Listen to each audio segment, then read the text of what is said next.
Magandang araw sa inyong lahat. Kami ang ikalawang grupo at narito kami upang maghatid ng sarit-saring impormasyon patungkol sa mga pagbabago sa sitwasyong pangwika, partikular ang radyo at pahayagan. Kaya't ano pang hinihintay nyo? Halina't pag-usapan natin ang sitwasyong pangwika. Ang radyo ay naglalayong magbahagi ng mga kaganapan sa buong mundo sa mas malawak na nasasakupan nito. Wikang Filipino ang pangunahing ginagamit dito. Nananatili itong pinakalaganap na media na nakakaabot kahit na sa pinakaliblib na mga lugar sa ating bansa.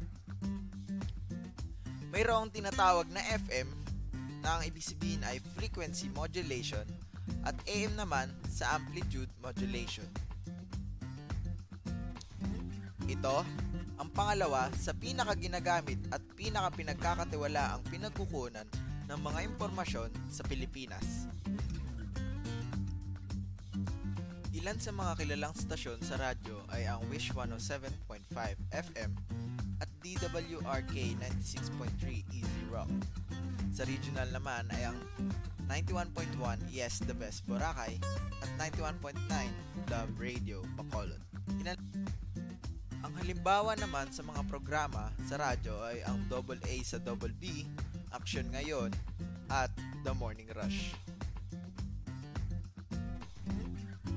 Bukod pa dito ay may mga istasyon sa probinsya na gumagamit din ng wikang regional.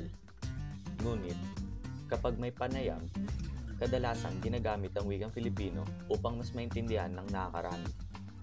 Habang ang istasyong FM naman ay laganap na mapapakinggan sa wikang Filipino.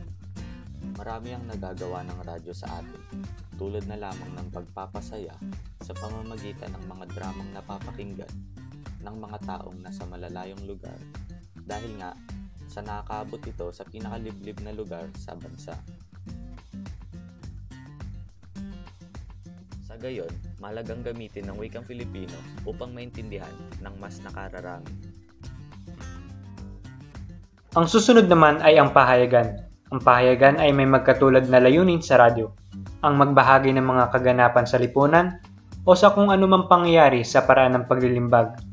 Maaari itong maging pangkalahatan o may focus na interest. Ito ay may dalawang uri, ang broadsheet at ang tabloid.